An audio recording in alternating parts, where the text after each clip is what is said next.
এর পেটে ছুঁচোতে ডন মারছে। বেলা দুপুর হয়ে গেল, খাবার কি পাবো না? এই তো বেড়ে দিচ্ছি, এত তাড়াহুড়ার করা কি আছে?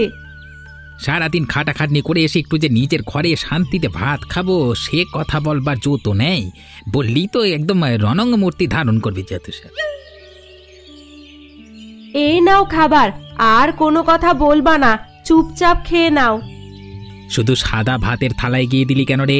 তরকারি কোথায়?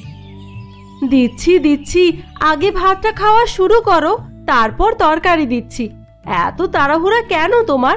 পেটে রাক্ষস ঢুকেছে মনে হয়। আমার পেটে রাক্ষস ঢুকবে নাকি তোর পেটে রাক্ষস ঢুকবে? হ্যাঁ, এই এতগুলো জমি কুপিয়ে এলাম, জল দিয়ে সবকিছু ঠিকঠাক করে এলাম, তুই কি করেছিস শুনি? কি করিনি বলো? তোমার সংসারে আমার কি 10টা হাত যে সব কাজ হাতে হাতে করে দেব?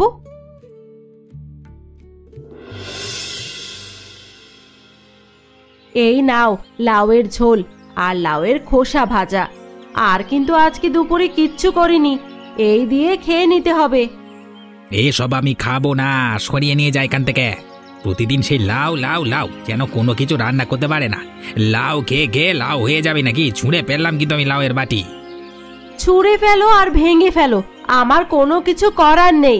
ক টাকা রোজগার করো, প্রতিদিন খাওয়াবো? খেতে বসবার সময় একদম উপার্জন নিয়ে খোঁটা দিবি না বলে দিলাম। আমি উঠলাম, খাবো না আমি এখন। ভাত ছেড়ে উঠছো কোথায়? বসো বসো বলছি। একটাও ভাতের দানা নষ্ট করবে না, তাহলে কিন্তু তোমার খবর আছে বলে দিলাম। আমি কিন্তু এসব দিয়ে খেতে পারবো না বলে দিলাম। সেই তুই আমাকে যতই জোর করে বসাস। আমি কি করব? ঘরে তো সেরকম ভাবে তেল মশলা কিছুই থাকে না। দোকানে ধার নিতে নিতে ধারের পাহাড় জমেছে, আর কেউ বিনা পয়সায় কিছু দিতেই চায় না। ঘরে এই লাউ গাছটাই ছিল, যেটা একমাত্র সম্বল।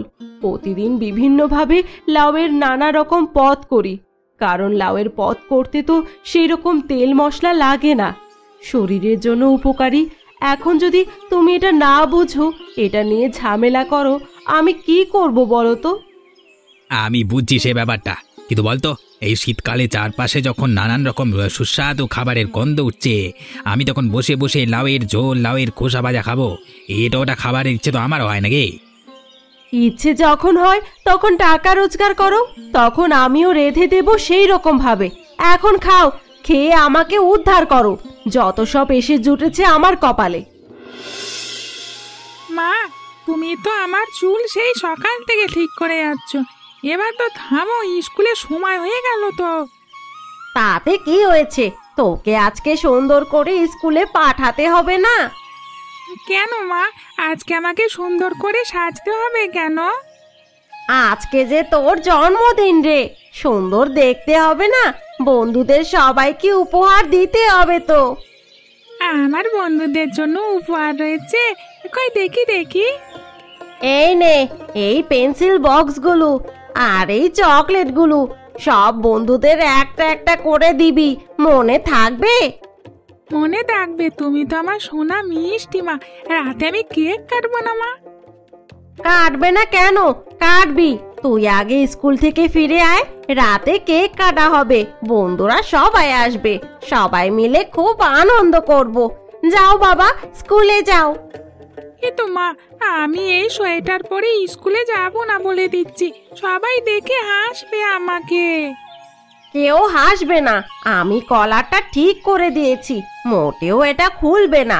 খুব ঠান্ডা পড়েছে বাহিরে, সব জিনিসপত্র বাবার গাড়িতে তুলে দিয়েছি, ঠিকঠাক মতো দিয়ে দেবে। ভাল লাগে না, আমার স্কুলের ব্যাগটা দাও, বইপত্র ভরে দিয়েছো তো? চল চল, তোকে এগিয়ে দি, সোয়েটার যেন না খোলা হয় বলে দিলাম। আচ্ছা আচ্ছা ঠিক আছে, এবার আসি তাহলে।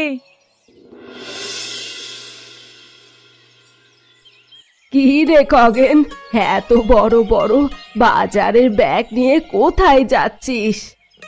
কোথায় আর যাব কাকি, বাড়ি যাচ্ছি। তোমার কি খবর, ভালো আছো তো? ওষুধপত্র সব আছে তো? হ্যাঁ রে হ্যাঁ, সবই আছে, তোর দয়ায় তো বেঁচে আছি। এমন করে বলো না কাকি, তোমাদের উপকার করতে পারলে যে আমার নিজেরই খুব ভালো লাগে। তা শীতে রোদ পোহাচ্ছ বুঝি?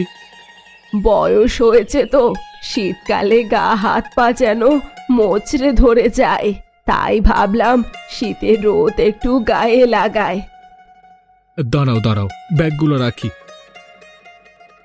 আমারও এতটা পথ ব্যাগগুলো বয়ে আনতে আনতে হাত ব্যথা হয়ে গেছে।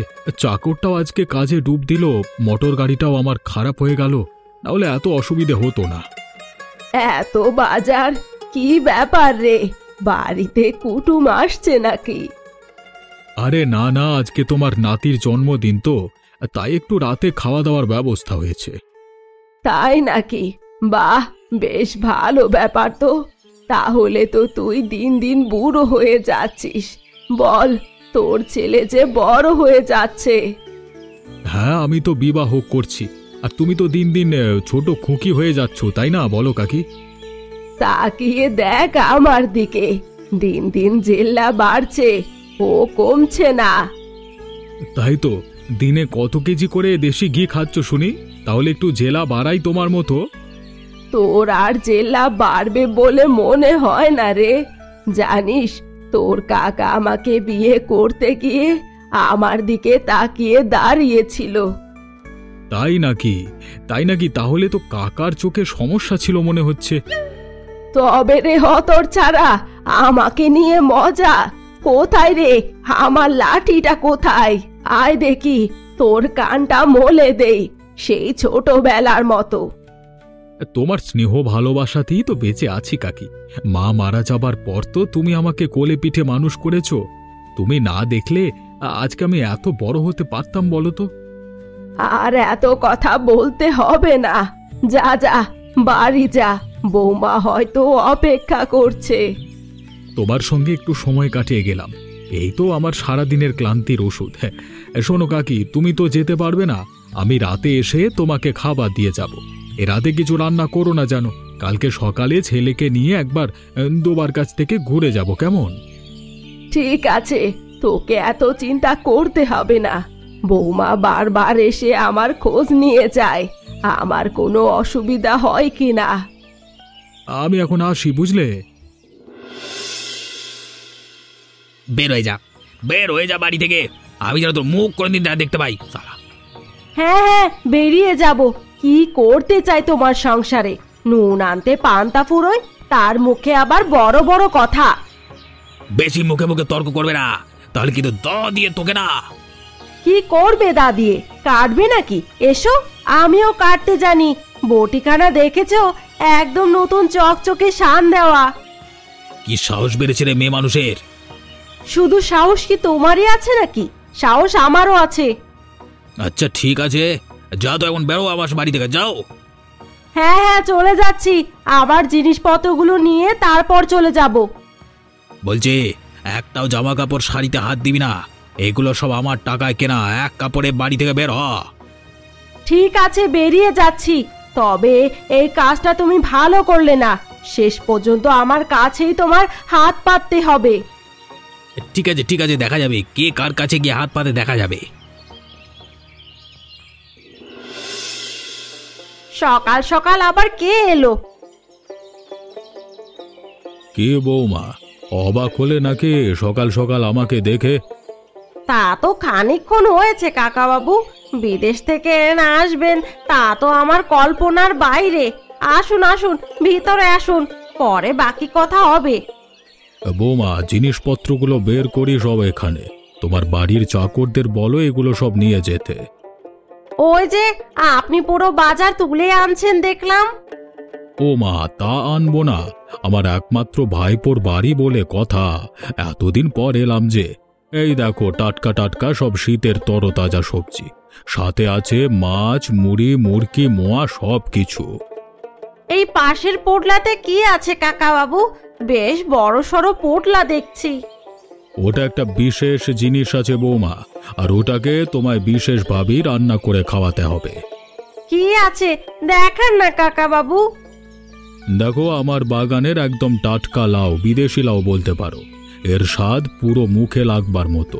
এটা তোমাকে আমাকে বিশেষভাবে রান্না করে দিতে হবে। যেমন লাউ খাই, কেমন লাউয়ের তরকারি কিন্তু আমি খাবো না। তাছাড়া তুমি তো জানো, অসুস্থতার জন্য আমার তেল মশলা খাওয়া বারণ। এমনভাবেই রান্না করো যাতে সুস্বাদু হবে, শরীরের কোনো ক্ষতিও হবে না। দেখি তুমি আমার এই পরীক্ষায় কিভাবে পাশ করো। আপনি আবার সেই পরীক্ষা দেওয়া শুরু করলেন? আপনি কোনো পরীক্ষা দিলে সেটা না পাশ করা পর্যন্ত আমার শান্তি থাকে না। আমি চেষ্টা করব। আপনি এখন ঘরের ভিতরে আসুন, বিশ্রাম নিন, খাওয়া দাওয়া করুন, তারপর আমি আপনার লাউয়ের ব্যাপারটা দেখছি। আমার ঘরটা খুলে দিতে বলো, আমি যাচ্ছি। মুখপুরি, তোর কি কোনো বুদ্ধি শুদ্ধি হবে না রে? বেশ তো স্বামীকে নিয়ে সংসার করছিলি, তা মরতে এখানে এলি কেন? বিয়ে দিয়ে আমি একটু শান্তি পেয়েছিলাম, সেই শান্তিও তুই আমাকে দিলি না রে। কি করব বলো, তোমার জামাই 1 টাকাও রোজগার করতে পারে না, এদিকে বাবু আমি চালাই, এখন আমি কি করে সংসার টানি বলো তো? তাই বলে তুই আমার ঘাড়ে এসে উঠবি? তুমি আমাকে এভাবে বলবে না দিদা, আমি তো তোমার একটা মাত্র 2 সম্পর্কের নাতনি। বলো তাহলে, দাও না আমাকে থাকতে তোমার কাছে, তোমার সব কাজ আমি করে দিব। জানি না, যা পার কর। ও কাকি, কোথায় গেলে গো? দেখো, তোমার এই মাসের ওষুধপত্র আর কিছু বাজার নিয়ে এলাম, আর কিছু লাগলে বলো কেমন? কিছু লাগবে রে বাপ, এখন এই আপদকে কিভাবে চালাবো তাই ভাবছি। কি হলো আবার, কাকে সাপ সাপান্ত করছো সকাল সকাল? ও বাবা, এ আবার কি? একে তো কোনোদিনও দেখিনি। দেখবি কি করে ও, কি কোনোদিনও এখানে এসেছে নাকি? এই হলো আমার দুঃসম্পর্কের নাতনি, যার কথা তোকে বলেছিলাম। বেটিকে বিয়ে দিলাম স্বামীর সঙ্গে, অশান্তি করে খুঁজে খুঁজে আমার ঘর এসে উঠেছে। বল দেখি আমি এখন কি করি? বিপদে পড়লে ও আর কোথায় যাবে বলো দেখিনি। তবে তুমি কি একেবারেই চলে এসেছো নাকি? আমি আর ওই সংসারে ফিরবো না। পারেন যদি আমাকে একটা কাজ খুঁজে দেন, তাই করে চালিয়ে নেব, কিন্তু তবু আমি ওই ঘরে আর ফিরবো না। কাজ করবে? বেশ, দেখি তাহলে আমার স্ত্রীর হাতে টুকিটাকি কাজ করে দিও। বেচারা একা একাই রান্নাঘর সামলায়, লোকজন থাকলেও এমন জুতের কাউকে পায়নি। আশা করি তুমি তার সাহায্য করতে পারবে। কি করবে তো নাকি? খাওয়া পড়া সহ মাইনেও দেব। নিশ্চয় করব, বিকেল থেকে কাজে যোগ দিয়ে দেব। আচ্ছা আচ্ছা, ঠিক আছে। দাদু ভাই, তোমার পড়াশোনা কেমন চলছে? দাদু, কতদিন পরে এলে, সে আবার পড়াশোনা নিয়ে পড়লে। চলো না আমরা গল্প করি অন্য। আচ্ছা আচ্ছা, বেশ বেশ। তুমি কি গল্প শুনবে বলো? শুধু গল্প শুনবো না, সাথে তোমাকে অভিনয় করেও দেখাতে হবে। ঠিক আছে ঠিক আছে, আপনার যা হুকুম। তাহলে আমাকে সেই ভাল্লুক ধরার গল্পটা বলো না দাদু। ও, সেই গল্পটা শুনবে? তবে শোনো, অনেকদিন আগে আমাদের গ্রামে অনেক বৃষ্টি হয়েছিল, নদীতে বান এসেছিল। সেই বন্যায় পুচকে একটা ভাল্লুক বাচ্চা ভেসে এসেছিল, তাই তো দাদু? দাদু ভাই তো সবই জানে। আগের বার তুমি এই গল্পটা আমার কাছে করেছিলে, আমি তো জানি। ও দাদু ভাই, তুমি ঘোড়া হও, আমি ঘোড়া ঘোড়া খেলবো তোমার সাথে। বেশ বেশ, বসো বসো, আমার কাঁধের উপরে বসো। টকবক টকবক চলছে ঘোড়া, টকবক টকবক চলছে ঘোড়া। থাক দাদু, এবার নামিয়ে দাও আমাকে। কেন কেন নেমে যাবে কেন? তোমার কষ্ট হচ্ছে, বাবার উপর চললে তো সবাই বাবাই হাঁপিয়ে যায়, তাহলে তুমি কেন কষ্ট পাবে না? তোমার বাবার মতো এত নরম শরীর নাকি? একদম ব্যায়াম করা বডি আমার, বুঝলে দাদু ভাই, অত সহজে আমার লাগে না। ঠিক আছে, তবু আর আমরা ঘোড়া ঘোড়া খেলবো না কেমন? আমরা এখন পশু পাখি চিনবো। চলো দাদু, কিন্তু সব বিদেশি পশু পাখি, কিন্তু মা বলেছে তুমি নাকি সব পশু পাখির নাম জানো। তুমি নিয়ে এসো, আমি বলে দিচ্ছি এক একটা। বইটা নিয়ে এসো, দেখি যে বইটা তোমাকে দিয়েছে সব পশু পাখির ছবি আছে, তা দেখি সব। যাও যাও। তুমি কিন্তু খুব করিতকর্মা মেয়ে, আমার তোমাকে বেশ পছন্দ হয়েছে। সত্যি বলছেন গিন্নিমা? এতদিন তো মনের মতো কাজের লোক পাইনি বলে একা একা সব করেছি, তোমাকে পেয়ে এবার নিশ্চিন্ত। তোমার শ্বশুর বাড়ি কোন গ্রামে শুনি? আমার শ্বশুর বাড়ি এই মব্বল থেকে প্রায় 20 কিলোমিটার দূরে। বাবারে, সে তো অনেক দূর গো। হ্যাঁ গো হ্যাঁ, তা এই বড় লাউ এখানে কি করছে গো? রান্না করবে বুঝি এটা? বাবারে, কত বড় লাউ! কখনো এত বড় লাউ দেখিনি আমি। হ্যাঁ গো হ্যাঁ, আমার যে কাকা বাবু এসেছেন উনি এনেছে, উনি নিজের হাতে ফলিয়েছে এই লাউ। কিন্তু এই লাউ দিয়ে যে আমি ওনার জন্য কি রান্না করব আমি নিজেই বুঝতে পারছি না। দিদি, লাউ দিয়ে যে কত প্রকারের রান্না করা যায়, আর তোমার রান্নার হাত তো খুব ভালো। আরে ব্যাপারটা সেটা নয়, কাকা বাবু এমন এক পদ খেতে চেয়েছেন যেটা খেতে খুব সুস্বাদু হবে, কিন্তু প্রতিদিনের লাউয়ের মতো পদ নয়। আবার সেটা যেন তেল মশলা বিহীন হয়, বেশি তেল মশলা দেওয়া যাবে না, আর অন্যরকম ভাবে সুস্বাদুভাবে রান্না করতে হবে। বলো দেখি, এই পরীক্ষায় আমি কি করে পাশ করি? চেষ্টা করব দিদি, যদি তুমি অনুমতি দাও। আমি কিন্তু লাউয়ের অনেক পদ রান্না করেছি তেল মশলা ছাড়া। এই লাউ নিয়েই তো যত ঝামেলা। তোমায় পরে বলবো, এখন যদি বাড়িতে মাংস থাকে তাহলে এনে দাও দেখি। বাটা মশলা আমাকে দিতে হবে, জিরা আর একটু কাঁচা লঙ্কা, নুন হলুদ যা যা লাগে, সামান্য তেল। দেখো না এই লাউয়ের জলে কিভাবে এই লাউয়ের মাংস রান্না করি। পারবে তো? তুমি নিশ্চিন্তে থাকো, দেখো না কেমন করে সবাই চেটে পুটে খায়। এখন আমাকে চটপট এনে দাও দেখি। দেখো না কম সময়ে কিভাবে শীতের লাল মাংস তৈরি করছি, দেখবে সবাই এটাই চেয়ে খাবে, আমি বলে দিলাম। এই যেন হয়। বউটাকে তাড়িয়ে দেওয়ার পর থেকে আরো দুর্ভোগ যেন আমার জীবনে নেমে এসেছে। সেই গ্রাম থেকে খুঁজতে খুঁজতে এত দূরে এখানে এলাম, তাও দেখা পেলাম না। একবার তাকে খুঁজে পেলে মাপ চেয়ে বাড়িতে নিয়ে যেতাম। আবার আবার বাড়ি যে যাব বলছি, তারও উপায় নেই। মহাজন তো ঋণের বাড়িটাও দখল করে বসে আছে। অনেক দিন ধরে নজর রয়েছে আমার এই দোকানের উপরে। হ্যাঁ, দিনের বেলায় এত পরিমাণে লোকজন থাকে যে কিছু করবার উপায় থাকে না।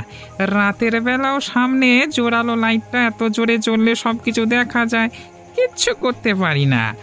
গয়নার দোকান লুট না করলে আমার শান্তি নাই। আস্তে আস্তে শীত কেটে ঢুকতে হবে। লোকটা বলে কি, লোকটা দোকানে লুট করবার কথা বলছে মনে হচ্ছে। চোখের সামনে একটা মানুষের সর্বনাশ আমি দেখতে পারবো না। মালিককে তো আমি চিনি না, আমি চেষ্টা করবো এই চুরি আটকানোর। তোকে দেখাচ্ছি মজা, চুরি করতে আসা দেখাচ্ছি তোর দ্বারা। দাঁড়া, এই ভাঙলাম তালা এবার। এই নে মাথায় বাড়িকা। কে মারলো? মাথায় উড়িয়া বাবা, মাথা ফেটে যাচ্ছে মনে হচ্ছে, মাথা রাখতে পারছি না, এই যন্ত্রণা করছে। আমি আর চোখে কিচ্ছু দেখতে পাচ্ছি না বাবা। আর কিছু দেখতেও পাবি না, মাটিতে লুটিয়ে পড়বি শালা। তোকে আমি দেখে নেব। আমাকে তোকে দেখতে হবে না, আগে নিজেকে দেখ। তাক এখানে বন্দি হয়ে সারা রাতের দোকানের ভেতর পড়ে আমি চারপাশের লোকজন করে খবর দিই। অমৃত মাগো, কে খাওয়ালে বৌমা? তুমি আমাকে নতুন কিছু লাউ দিয়ে খেতে চেয়েছিলাম বটে, তবে তুমি যে এত সুন্দর রান্না করবে এটা ভাবতে পারিনি। সত্যি বলছেন কাকা বাবু? সত্যি আপনার ভালো লেগেছে? ভালো লেগেছে মানে? এমন খাবার আগে কখনোই খাইনি। যেমন রান্না তেমনই সব কিছু পরিমাপ করে দেওয়া, তেল মশলা কোনো কিছুরই আধিক্য নেই। রান্না একদম ফাটাফাটি হয়েছে। আমাকে কিন্তু এই পদ আবার করে খাওয়াতে হবে বৌমা। সে না হয় খাবো, কিন্তু এই যে আপনি বলছেন এই কৃতিত্ব কিন্তু আমার নয়, এই কৃতিত্ব কিন্তু অন্য কারোর। কে করেছে এমন সুস্বাদু রান্না শুনি শুনি তাকে চোখে দেখবার সৌভাগ্য কি আমার হবে না? হবে না কেন?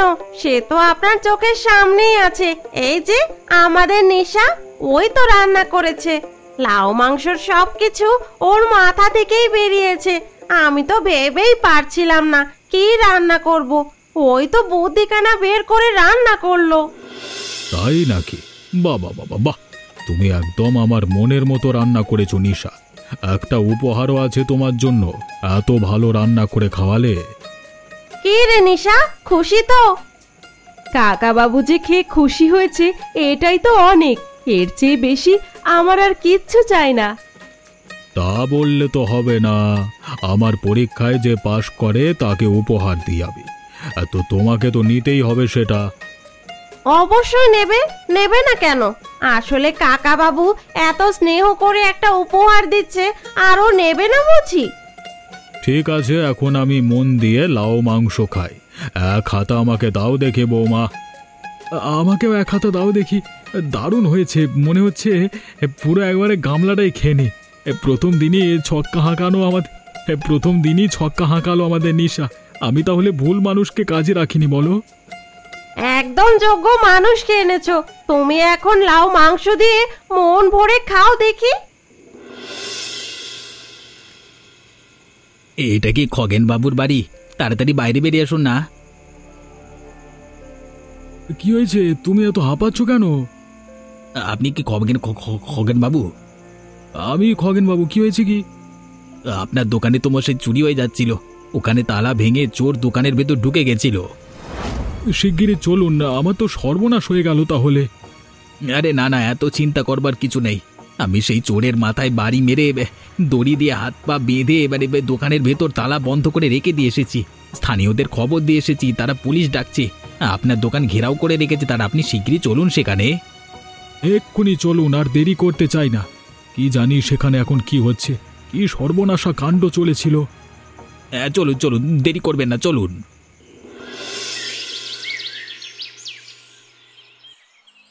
কি সর্বনাশা কাণ্ড! এই ভাই যদি কাল না থাকতো তাহলে আমাদের আজকে পুরো পথে বসে যেতে হতো। ভাগ্যিস এনেছিলেন। তুমি কি মতলবে এখানে ঘুরঘুর করছো বলো তো? আমি কিন্তু ঠিক বুঝতে পারছি না। আমাকে ক্ষমা করে দিও নিশা, আমি কোনো মতলবে এখানে ঘুরছি না। আচ্ছা, তুমি ওকে চেনো নাকি নিশা? চেনবো না কেন? এটাই তো আমার সেই গুণধর স্বামী, যে আমাকে বাড়ি থেকে বের করে দিয়েছিল। এখন আবার আমার কাছে মাপ চাইছে। ক্ষমা করে দাও নিশা, মানুষ তো মাত্রই ভুল হয়। তাছাড়া ও আজকে আমাদের কত বড় উপকার করেছে। ভালো মানুষ না হলে কি আর এই উপকার করতো বলো? আমাকে ক্ষমা করে দাও না গো। তুমি আসবার পরই মহাজন ওই ঘর দখল করে নেয়। রাস্তায় ঘুরে আবার এই অবস্থা হয়েছে কদিনে। এ কি, ঘরটুকুও চলে গেছে? ভালো করেছে। ও নিয়ে তোমাদের চিন্তা করতে হবে না। আজকে থেকে নরেনকে আমি আমার দোকানে কাজে রাখবো। আর নিশা তো এখানে কাজ করে। আশা করি তাতেই ওদের সংসার চলে যাবে। আর বুড়িমার বাড়িতে তো ওদের থাকবার জায়গা আছে। আর না হলে আমার বাড়িতে আছে, যেটা ওদের ইচ্ছে। নিশা, হবে তো এবার? আপনার অনেক দয়া বাবু, অনেক দয়া। না হলে কি আপনি আমার মতো মানুষকে কাজ দিতেন? তুমি আমার যে উপকার করেছো তার তুলনায় এটি নগণ্য। তোমার বউয়ের হাতের লাউ মাংস আমি আজকে ছাড়তে চাই না। তোমরা দুজনেই আমার পাশে থাকবে। হ্যাঁ গো, আবার সেই লাউ! এবার দেখো না, আমি তোমায় লাউ খাইয়ে খাইয়ে কি অবস্থা করি। আবার সেই লাউ! হায় কপাল আমার। বলো, নিশা পিসির হাতে শীতের লাউ মাংস কি? একদম ফার্স্ট ক্লাস। এমনই মজার মজার কার্টুন ভিডিও পেতে আমাদের চ্যানেলটিকে সাবস্ক্রাইব করতে ভুলবেন না। ধন্যবাদ।